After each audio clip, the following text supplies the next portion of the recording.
আসসালামু আলাইকুম মাই to family, কেমন আছেন সবাই? আজকের ব্লগটা শুরু করেছি আমার বাসার ব্যাক সাইড থেকে, কারণ অনেক আপুরা আমার বাসার ব্যাক সাইড অনেক বেশি পছন্দ করে, তার সঙ্গে ছাদ বাগান পছন্দ করে। তো ছাদে এসেছি, কিছু গাছের মালটা তুলে নেব।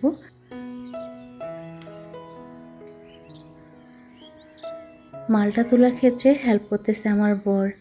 আর ও কোথায় ঢুকেছে একটু খেয়াল করেন, ঝাঙ্গির একদম ভিতর দিয়ে চলে গিয়েছে কর্নারে। তো মাশাল্লাহ, ছাদের সিম গাছে প্রচুর ফুল এসেছে, তার সঙ্গে সিম ধরেছে। অনেক আপুরা প্রায় টাইম আমাকে কমেন্ট করে জানতে চায় যে আমার বাসা কোথায় আর আমার বাসার ব্যাক সাইডটা এটা কোন এলাকা। তো গত ব্লগে মনিরা ইসলাম আপু কমেন্ট করে জানতে চেয়েছে যে আমাদের বাসার গ্রাম সাইডের মতো এলাকাটা এটা কোথায়। তো আপু, আমার বাসা তো একদম প্রপার দিনাজপুর টাউনে, আর আমি যে বাসার ব্যাক সাইডটা দেখাই এটা কিন্তু সংরক্ষিত এলাকা। মনিরা ইসলাম আপু, অসংখ্য ধন্যবাদ আর ভালোবাসা তোমাকে। গত কয়েকদিন ধরে তুমি আমার ব্লগগুলো খুব ভালোভাবে দেখতেছো আর প্রত্যেকটা ব্লগের মধ্যে কমেন্ট করতেছো। সত্যি আপু, মন থেকে অনেক ভালোবাসা আর দোয়া রইল। ভালো থেকো।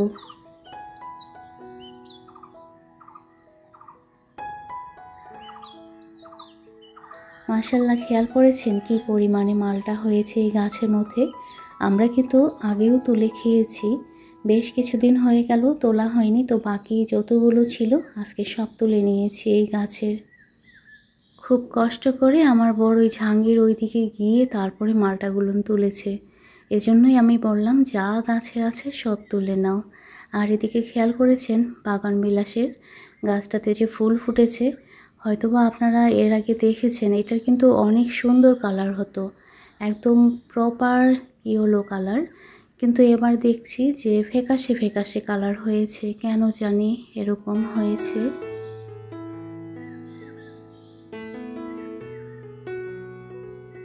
মন খারাপ থাকলে ছাদে আসলে আমার মন একদম ভালো হয়ে যায় এই ছাদের পরিবেশে।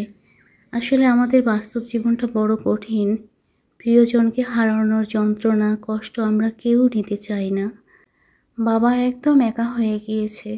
আজকের ভিডিও টাইটেল আমি দিয়েছি এটাই, হয়তো আপনারা খেয়াল করেছেন। এই বিষয়ে কিছু কথা বলবো।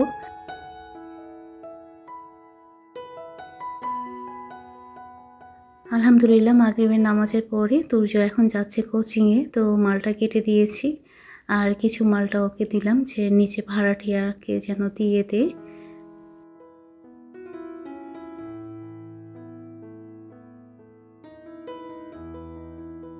নেক্সট ডে সকালবেলা, good morning my to family. তো সকাল সকাল সৌদি টিভিতে কোরআন তেলাওয়াত চলছে আর এদিকে আমরা চলে এসেছি ছাদে। ছাদের ঝিঙ্গা তুলে নেব। বেশ কয়েকটা ঝিঙ্গা তোলার উপযোগী হয়ে গিয়েছে আর ঝিঙ্গাগুলো খুব তাড়াতাড়ি পুরোট হয়ে যায়।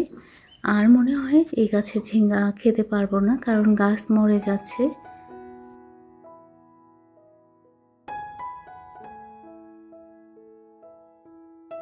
সকালের নাস্তা এখন রেডি করে নেব। তো আজকে সকালে আমরা খাবো ওটস। তো ওটস এখন ভিজিয়ে দেব, দুধ অলরেডি গরম করে নেওয়া হয়েছে। আমরা সকালে সব ধরনের নাস্তা খাই, কখনো ভাত ভাজি, কখনো গরম ভাত, কখনো রুটি, কখনো পরোটা, পুরি, তারপর নুডলস, সব কিছুই থাকে। তার মধ্যে দুধ চিড়াও থাকে, ওটস থাকে। আসলে যখন যেটা আমার সুবিধা অনুযায়ী আমি করে নিই।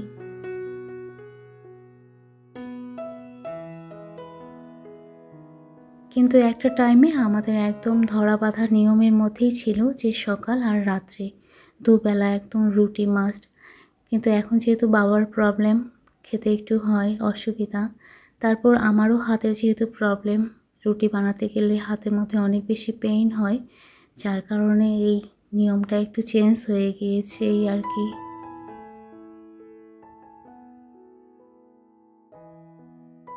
ওটসের মধ্যে দুধ দিয়ে আমি ঢেকে রাখলাম আর এদিকে কিছু ফ্রুটস কেটে নিচ্ছি। তো এবারের ওটস এটা নতুন, আমি যে গরম দুধ দিয়ে ঢেকে দিয়েছি তাতে কিন্তু হয়নি, আমাকে ওভেনের মধ্যেও দিতে হয়েছিল। এর আগে যে ওটস খেয়েছিলাম সেটা কিন্তু গরম দুধে ঢেকে দিলেই হয়ে যেত, তো এবারেরটা আমাকে আলাদা করে ওভেনে দিতে হয়েছে।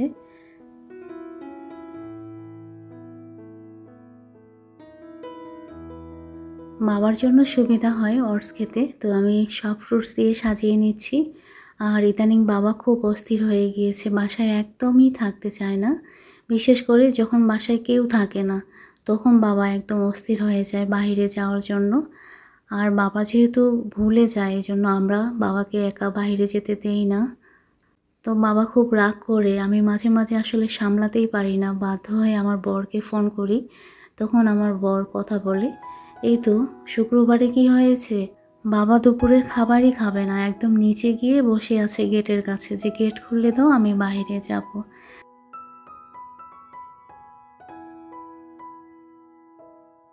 এদিকে তুর্য আর আমার বর রেডি হয়ে ওরা চলে গেল। একসঙ্গেই আজকে বের হয়েছে, কারণ তুর্যের আজকে মডেল টেস্টের ইংলিশ ফার্স্ট পেপার পরীক্ষা, তো 10:30টার সময় ওর পরীক্ষা। তো বাবা আর ছেলে দুজনে চলে গেল, আমি এখন বাসায় একা। তো আজকে তুর্যের রুমটা আমি একটু ঠিক করে নিব, ঠিক বলতে ওর বিছানা চাদরটা একটু চেঞ্জ করে দেব।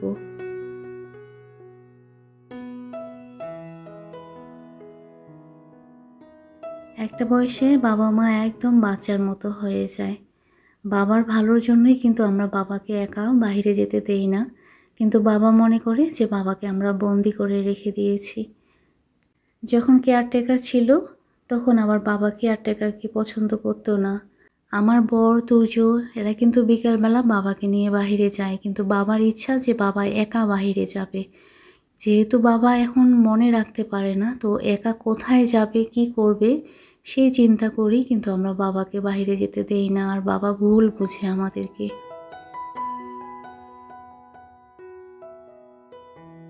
মাঝে মাঝে খুব খারাপ লাগে বাবাদের কথা চিন্তা করে। আমার বরের বাবা, আমার শ্বশুর আমাদের সঙ্গে তো থাকে, কিন্তু আমার বাবা একদম একা হয়ে গিয়েছে। মাকে হারানোর 9 মাস হয়ে গেল। আসলে একাকিত্বটা যে কতটা কঠিন, সেটা যে এই সিচুয়েশনে পড়বে সে বুঝবে। মা আমাদের জীবনের সবচেয়ে বড় আশীর্বাদ ছিল, থাকবে আজীবন।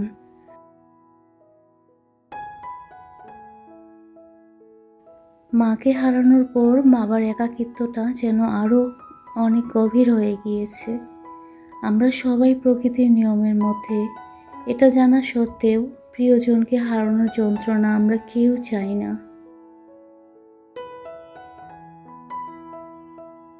আচ্ছা, এদিকে কথা বলতে বলতে আমি কিন্তু অনেকটা কাজ করে নিয়েছি। তুর্যের রুমটা গুছিয়ে নিয়েছি, বিছানা চাদর চেঞ্জ করে দিয়ে চাদরটা ওয়াশিং মেশিনের মধ্যে রেখে দিয়েছি, কারণ ময়লা কাপড় আমি মেশিনের মধ্যেই রেখে দিই। আর ওয়াশিং মেশিন সম্বন্ধে তাহিরা আপু গত ব্লগে কমেন্ট করে জানতে চেয়েছে যে আমার ওয়াশিং মেশিনের সুবিধা আর অসুবিধা কী।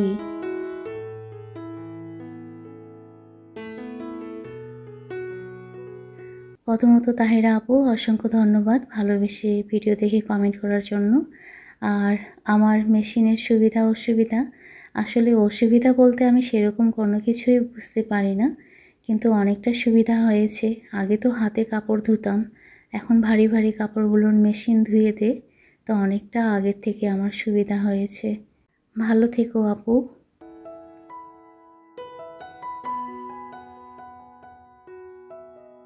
রান্নাঘরে যাওয়ার আগে আমি এদিকের কাজগুলো করে নিই। আসলে রান্না একটার পর একটা করতে করতে না অনেক লেট হয়ে যায়, তো চেষ্টা করি রান্নাঘরে যাওয়ার আগে কিছুটা কাজ একটু এগিয়ে রাখার। চেষ্টা করি ঘরের ফার্নিচারগুলো মুছে তারপরে রান্নাঘরে যাওয়ার, আর রান্নাঘরের সাইডটা আমি রান্না করতে করতেই মুছে নিই।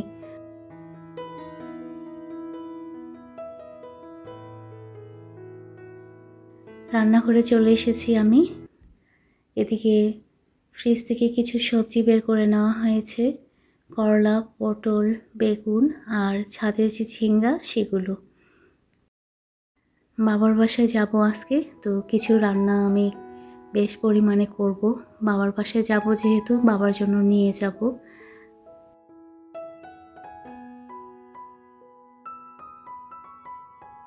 বাবা সেদিন ফোন করে কান্না করতেছে যে আমার আর ভালো লাগে না, দম বন্ধ হয়ে আসতেছে।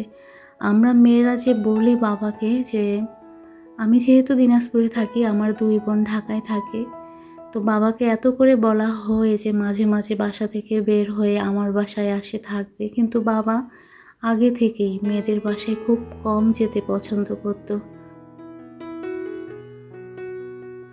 আমার মা দীর্ঘদিন ধরে অসুস্থ ছিল, যদিও কোনো কিছু সেভাবে করতে পারতো না। যা করতো বাবা করতো। বাবা বাবার মনের কথা মার কাছে শেয়ার করতো, কিন্তু এখন সেই কথা বলার মানুষটা তো নাই পাশে। আচ্ছা, এদিকে কথা বলতে বলতে আমি করলা কেটে নিয়েছি, আর সামান্য লবণ দিয়ে আমি কিছুক্ষণ মেখে রেখে দেবো। আলতোভাবে মেখে রেখে দিয়েছি। এইভাবে লবণ দিয়ে মেখে রাখলে তিতাটা কিন্তু অনেকটা কেটে যায়।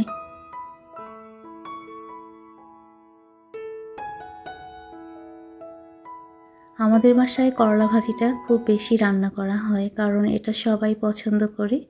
একটা আছে যে শুধুমাত্র করলাটা যে ভেজে রান্না করা, সেটাও কিন্তু পছন্দ করে। আবার আলু দিয়ে যেটা ভেজে রান্না করা হয় সেটাও পছন্দ করে। তো করলা ভাজিটা এই জন্যই আমরা একটু বেশি খাই। আপনারা প্রায় টাইম হয়তো বা ভিডিওতে দেখেন যে আমি করলা রান্না করি।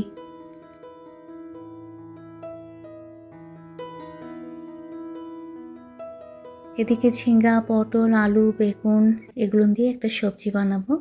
তো ঝিঙ্গাগুলো ছিলে নেওয়ার পরে আমি এখন পটল ছিলে নিচ্ছি। তো খেয়াল করেছেন কিভাবে পটল ছিলতেছি? আমি কিন্তু খোসা রেখে দিচ্ছি। পটলগুলো একদম জ্বালা ছিল। যদি একদম আমি ভালোভাবে খোসা খুলে দিই তাহলে গলে যাবে, যার কারণে খোসা রেখে আমি একটু একটু করে ছিলে নিচ্ছি।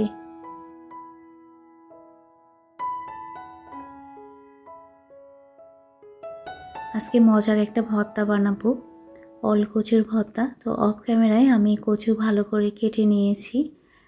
আমার ছোট দেবর নিয়ে এসেছিল গ্রাম থেকে। কচু কিন্তু না শুকালে গলার মধ্যে ধরে, তো এতদিন আমি শুকানোর জন্য রেখে দিয়েছিলাম। তো আজকে একটু কেটে নিয়েছি, এখন ভেজে নেব। হালকা তেলে ভেজে নিয়ে তারপরে আমি ভর্তা করে নেব।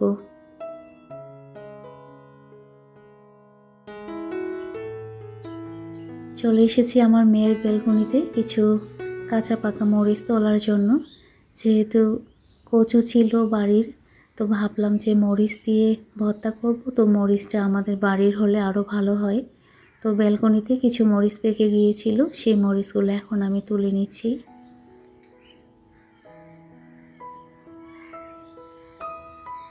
আচ্ছা, এই পর্যায়ে এসে বরাবরের মতো রিকোয়েস্ট করি, জানি না এখন পর্যন্ত কে কে আছে আমার সঙ্গে, তারপরও আজকে আমি খুব খুব খুব রিকোয়েস্ট করে বলবো যে ভিডিওতে লাইক দেওয়ার পাশাপাশি একটা কমেন্ট করে দেবেন। কারণ ভিডিওতে লাইকের পাশাপাশি কমেন্ট খুব দরকার। আপনারা যখন ভিডিওতে কমেন্ট করবেন তখন কিন্তু আমার ভিডিওটা একটু ভাইরাল হওয়ার চান্স থাকে। তাছাড়া আমি খেয়াল করেছি আমার ভিডিওতে যেরকম লাইক আসে সেরকম কমেন্ট আসে না। তো ভালোবাসার আপুরা, সময় ধরে যে তোমরা ভিডিও দেখো, তো ছোট্ট একটা কমেন্ট করিও।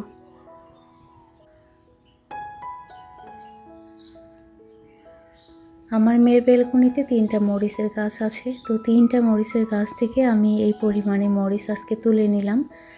এগুলো কিন্তু মরিচের বিচি থেকে গাছ হয়েছে।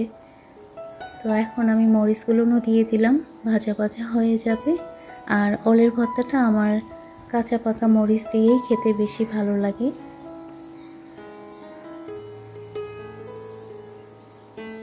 আচ্ছা, এখন একটা কমেন্ট করব। মাহিন খান আইটি থেকে গত ব্লগে কমেন্ট করেছিল। তো কমেন্টটা ছিল এরকম: আসসালামু আলাইকুম আন্টি, আপনি আমার মায়ের বয়সে তাই আন্টি বললাম। আম্মু আপনার ভিডিও সব সময় দেখে আপনার খুব প্রশংসা করি। অনেক কমেন্ট করি আন্টি, কিন্তু আপনি রিপ্লাই দেন না। আমার আম্মুর খুব ইচ্ছা আপনার কাছ থেকে রিপ্লাই পাওয়ার।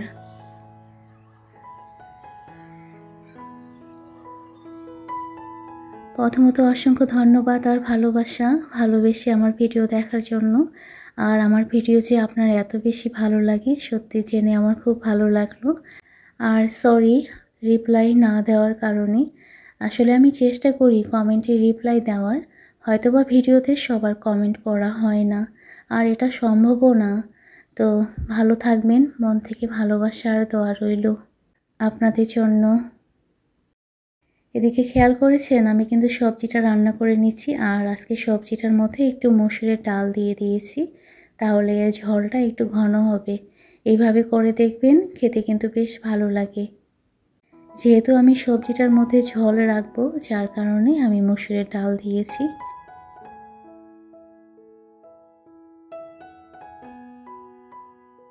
করলা ভাজি আমার হয়ে গিয়েছে। তো একটু বেশ পরিমাণেই আমি সব কিছু রান্না করতেছি। বাবার বাসায় যাব বললাম যে, তো আসলে বাবা না মার হাতের রান্না ছাড়া কারো রান্না সেভাবে পছন্দ করে না। আমার বাবা এমন মানুষ ছিল যে এক গ্লাস পানি পর্যন্ত ঢেলে খেত না।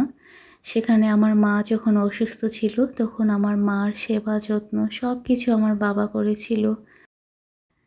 একাকিত্ব জীবন আসলে একটা মেয়ে মানুষের থেকে পুরুষ মানুষের কিন্তু খুব কঠিন।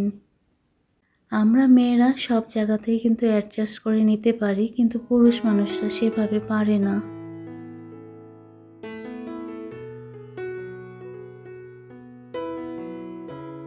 তো সেম কড়াইয়ের মধ্যে আমি এখন মাছ রান্না করব। তো গত এক ব্লগে একজন আপু জানতে চেয়েছিল যে এই কড়াইয়ের দাম কত। আসলে আপু আমি নিজেও ভুলে গিয়েছি, 1550 কি 1650 ছিল।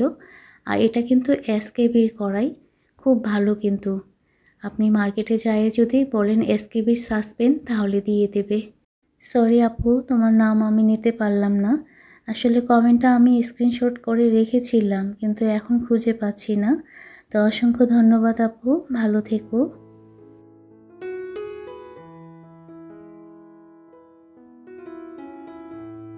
আমার ভালোবাসার আপুরা প্রতিনিয়ত আমাকে সাপোর্ট করে, আমি জানি আমার ভিডিও দেখে লাইক করে কিন্তু কমেন্ট করে না। আজকে যেহেতু আমি রিকোয়েস্ট করেছি, আমার বিশ্বাস আমার আপুরা লাইকের পাশাপাশি ভিডিও রিলেটেড একটা হেলদি কমেন্ট করে দেবে। মায়ের সংসার আইটি থেকে আপু তো গত ব্লগে কমেন্ট করে বলেছে যে আমার ভিডিও তার এত বেশি ভালো লাগে যে যখন আপুর মন খারাপ থাকে তখন এক একটা ভিডিও 2-3 বার পর্যন্ত দেখে নেয়। কারণ আমার ভিডিও দেখলে আপুর নাকি মন শান্ত হয়ে যায়।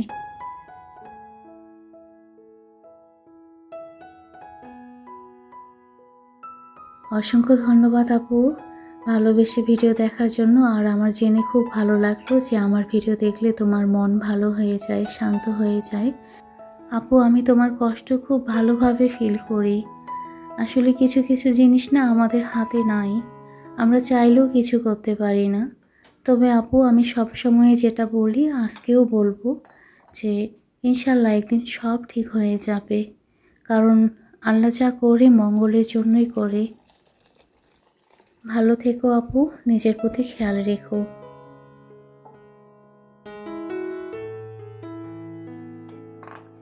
কথা বলতে বলতে আমি কিন্তু তরকারিগুলো ঢালা শুরু করে দিয়েছি। ওই যে ছাদের সবজি সেটা কিন্তু আমি ঢেলে নিয়েছি অলরেডি। আর এদিকে মসুরের ডাল করেছিলাম সেটাও ঢেলে নিয়েছি। আর অলকচুর ভর্তাটাও করে নিয়েছি কাঁচা পাকা মরিচ দিয়ে, তার সঙ্গে কিন্তু লেবু দিয়েছি। যেহেতু কচু ধরার একটা ব্যাপার থাকে যার কারণে আমি লেবু দিয়েছি, গাছের লেবু। আর এখন আমি মাছের তরকারিটা খেয়াল করেছেন কি সুন্দর কালার হয়েছে, খেতেও কিন্তু অনেক টেস্টি হয়েছিল। তো বাবার জন্য খাবারটা রেডি করে তারপরে আমি গোসলে চলে যাব।